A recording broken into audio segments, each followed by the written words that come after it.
Welcome to Good Enough with the Trauma Therapist, a podcast dedicated to empowering you to take control of your life, learning valuable strategies for healing and looking at mental health through a trauma-informed lens. Get ready to feel empowered and confident in managing your symptoms. And now, here is your host, licensed clinical social worker, EMDR therapist, and certified clinical trauma professional, Jamie Vollmiller. Welcome to Good Enough. I am your host, Jamie Vollmiller. Today I have a special treat for you guys. We have Ronnie Goldman here from Neighborhood House, and she's here to tell us all about the wonderful programs that her organization offers to the community for absolutely free and how you guys can help support them and give you a little information about their mission and why it's important. How you doing, Ronnie? Thanks for having me, Jamie. I'm doing lovely. Good. So can you tell our listeners a little bit about Neighborhood House and the mission and, why you guys started and what you do? I would be happy to. So the Neighborhood House of Long Island started in 2013. It was designed by a school social worker and a funeral director, if you can believe that, who kept running into each other. They were colleagues and they kept seeing each other. And at some point in 2013, they said, this is crazy. We keep seeing each other. There's loss upon loss. Mm-hmm. We don't feel good about it. What should we do? So together they designed the Neighborhood House and put a board together. And the purpose is to bring hope to people who have lost a loved one due to suicide or overdose. So that was the goal in mind. And we're still here, 2024. And as we know, the suicides and overdose rate has gone up. So we feel really very happy and grateful to be here to help folks out. It's such a critical need in the community, especially after the pandemic. A lot of stuff came up for people. That's for sure. Yeah.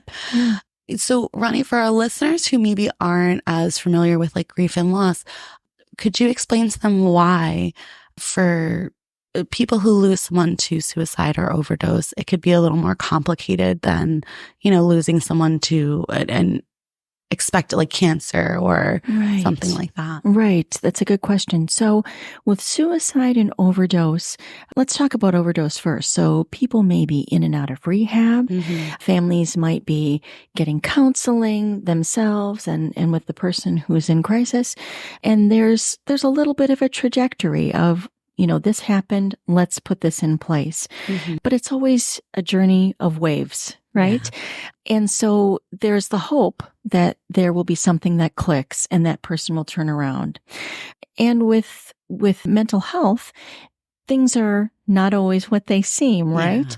So the big thing and why suicide and overdose are different from a different kind of a loss, I guess I should say, with a diagnosis that you can understand there's a beginning and there will be an end to it, is it comes up out of the blue. A lot of suicide survivors say, things were going so good. We just never saw this coming, or I never knew that this is how bad it was. Mm-hmm. And there's a lot of shock. There's a lot of stigma. We're embarrassed. We're a good family.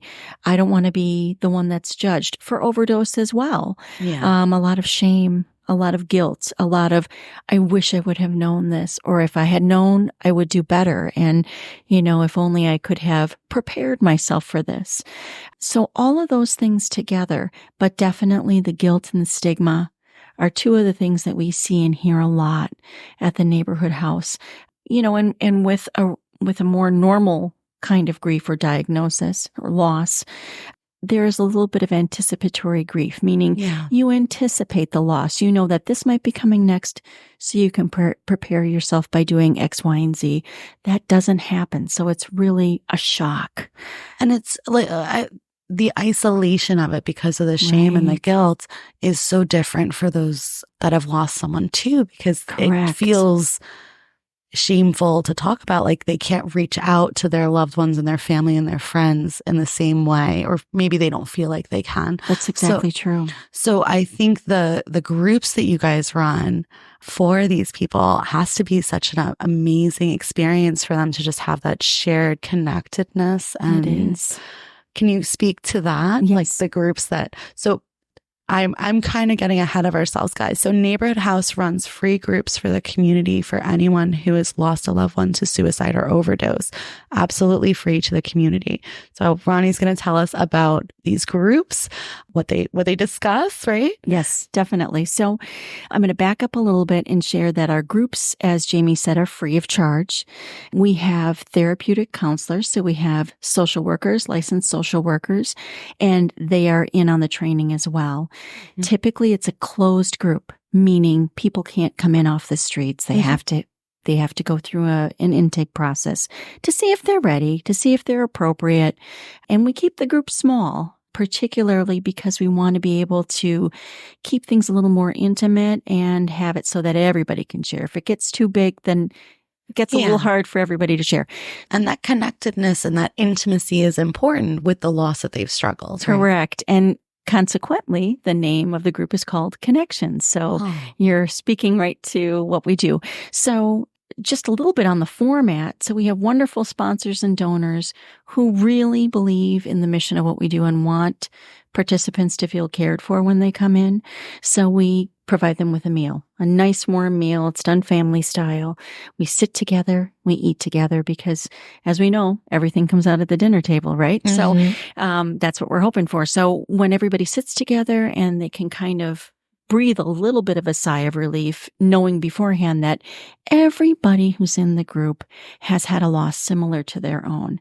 Yeah. As you mentioned, they may not feel comfortable talking with family, or they may hear things, the careless things, I guess I could say. The side comments. Yes, that are really hurtful and damaging to somebody who has suffered a loss. So in this space, in this forum, participants can feel like, I can breathe. I can let my shoulders down and really share. Yeah. So they start with a meal. We have a theme for each of the 8 weeks. It's 8 weeks long, by the way, held 4 times a year, summer, spring, winter, fall. And so we have a theme. We talk about that as a large group. Then at some point, maybe about 40 minutes into talking about it, we break into a small group. And that's really intentional as well.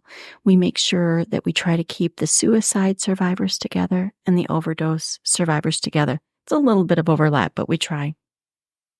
We go into a small group and talk about the same subject matter. We take a little bit of a break, come back, and we either do a mindfulness or meditation exercise. And then we finish with everybody's favorite. I say that off the cuff, an art project, because we want everything that's rolling around in your head to come out into a 2 or 3D art form. So it's a really comprehensive program. People who go through the program can come back again and again because they're at a different space in their grief. They're at a different point in their lives. Yeah. And they say that these are the people that they are most close to, that these are their friends for life because they've been through a traumatic event and they've shared. And it's an intimate group. So a lot of these people have become friends for life.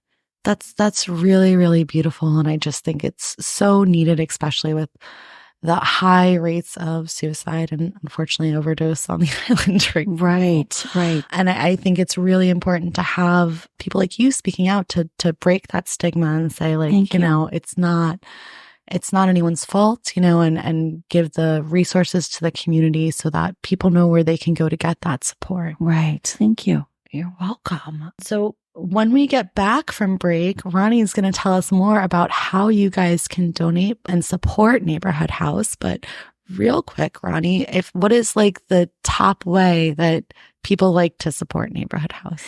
They do a multiple of things. You can either donate money towards our group or donate dinners or volunteer. Volunteer is always helpful. Oh, yeah. What kind of volunteers do you guys have at Neighborhood House? Yeah, we have a lot of events that we do. We're always part of 5K runs and different fundraisers and raffles. So we always need people to go out and spread the word and help us out. Beautiful. If you guys are liking this conversation, please stick around. You've been listening to Good Enough. catch you after the break. Thank you for listening to Good Enough with a Trauma Therapist. This is your host, Jamie Vollmiller.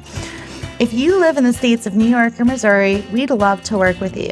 New Yorkers, give us a call at Long Island EMDR at 631-503-1539 or visit our website at liemdr.com. And for those of you living in Missouri, please call Brave Counseling and Psychiatry at 573-825-6441. Visit brave-mo.com.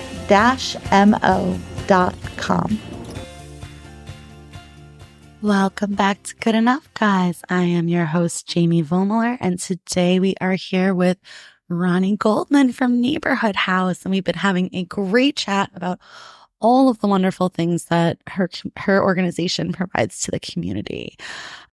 So Ronnie was telling me during break that they also do preventative work, which I am dying to hear about. Yeah. Ronnie, can you tell us a little more about that? I sure can. So we offer something because we're very good at postvention after the loss has occurred. Mm-hmm. But as a board, as an organization, we thought we really need to get ahead of this ball. Mm-hmm. And so what we have added to our program is a prevention piece called QPR. And it was started out of the University of Washington, and it stands for Question, Persuade, Refer. So in effect, it's kind of like mental health CPR. So what we do is we go to different organizations, businesses, libraries, community events. If any listeners have a need to share this with their employees, it's something we can offer to small groups and large groups. But what it is we usually offer about a 45-minute presentation, a PowerPoint, and then we have time to talk. So what the program does is shares with bystanders, regular folks like you and me, how to look for the signs and signals of somebody who's in a crisis, to get your spidey sense kind of peaked so you can see when somebody is maybe tottering on the edge. So it's visual skills, it's verbal skills, it's things that we notice that maybe a trained therapist would definitely notice, but that we can all do and we can all have an ownness in so that we can not only recognize the signs, but stop the behavior or stop the thought process and be with that person, be present, and then refer them or get them to a resource that can help them out. So we find that a really powerful tool because I think a lot of times we feel like, well, I'm not trained in this. I don't know what to do. And so the QPR really gives power to everybody in the community. Yeah. And that is so, so important to just have those, like, I think of all the parents that I work with, right? And I work with so many parents who worry about, their teenagers, whether or not they're doing drugs, if they have depressive episodes, like how to get them to talk. And that's a lot of what we do in therapy too, is like coach the parents through like, okay, this is how you do active listening, right? This is how you stay present with someone and show support. And these are the kinds of things that we can say and do to make this person feel supported. And when we're talking about people who are ending their lives or overdosing or have, substance abuse issues, both of those groups are people who generally feel very, very alone and misunderstood and not heard, which is why they're resorting to these things. Right, definitely. And the other thing too is we just feel really strongly about not only being present, but not judging and asking those open-ended questions. I think a lot of times what shuts the conversation down when somebody feels open enough and they feel like they can trust the other person to talk about it is to hear the other person say, well, you're not going to do that, are you? Well, nothing shuts a person who has suicidal thoughts down more than saying, nah, I was just kidding. I didn't really mean it. And what you want to do, and it can be scary. It's not for everybody, but we want to urge the community and people who witness these signs to say, well, tell me what makes you feel like that about it, or how can you explain more about that? Tell me more. I want to know. And it's not only that piece, but then it's the follow-up piece. Something that can be really hard to do. But after you've identified what the problem is with the person and what they're going through and get them to a resource to follow up and say, hey, how you doing? Yeah. Because as you said, there's so much isolation and aloneness for that person. So knowing that they've got someone to partner with them can make all the difference in the world. And who doesn't judge them and says, I got your back, whatever you need, I'm here for you. So that's the part we're bolstering in our program. And we hope that it's been helpful. We sure have seen a lot of it. So it's a positive thing. Beautiful, beautiful. And there are so many great programs that you guys offer there. So I know our listeners here on Long Island are kind, generous, giving humans. They are. So I want to give you the opportunity to kind of share how they can support. So you were saying they can volunteer. I know you guys have some really awesome fundraisers going on. We do. Thank you. So the next fundraiser we have coming up, it's not really a fundraiser, it's a spring raffle. And we're going to have that in April. All of this information can be found on our website, which I will share with you now, which is the Neighborhood House of Long Island. The website is tnh-hope.org. So tnh-hope.org. I can give you our phone number as well, but I just want to share. So the spring fundraiser is a really big deal. And we like to not only share our mission yet again and try to bring in new people who might not have heard of us and raise money for our efforts that we do as far as prevention and postvention. The fall fundraiser typically is in October. We try to get those nice warm days before it gets really chilly. And that's another opportunity that folks would have to join us, to donate, to sponsor if you're a company that wants to sponsor, or you just want to be a part of it, or maybe you want to be there in support of somebody that you've lost, or you just have a tender heart towards those who are struggling with mental health crisis. And then we just started this year and it went really well. So for any of you who are there, thank you so much. And we had a Taps and Apps bar crawl in February. What was great was it was February 4th. There was no football. We had a lot of people. The sun was with us. Mother Nature, graced us with sunshine and warmth. And it was a great way to get people together and spread awareness and have a little fun as well. Throughout the year, we also have golf outings and different 5K events that we're a part of and we co-collaborate with other functions with. So we're always out there trying to get our mission across. But some of the ways, as you were saying, Jamie, that you can help are you can donate dinners if you feel like doing that for the meals. You can sponsor or donate money. You can volunteer. We always need volunteers for our functions. If you have a youth group or you have a group of people at work that say, let's put our money in together, let's put our efforts in together for an organization, we're always looking for that because so many people could benefit from that service. So there's a lot of ways that people can come out and help us. We would love to have more people on board. Course. And I just wanted to read because Ronnie had given me these wonderful testimonials just so you guys can hear from actual clients of Neighborhood House. So Agnes said, a few months ago, I would have been lost without this group. After participating in the 8-week program, I have found hope. I have found love and acceptance, and I have found support from strangers when I couldn't get it at home. Thank you for creating this group. This is a huge, huge help when you're lost and in pain.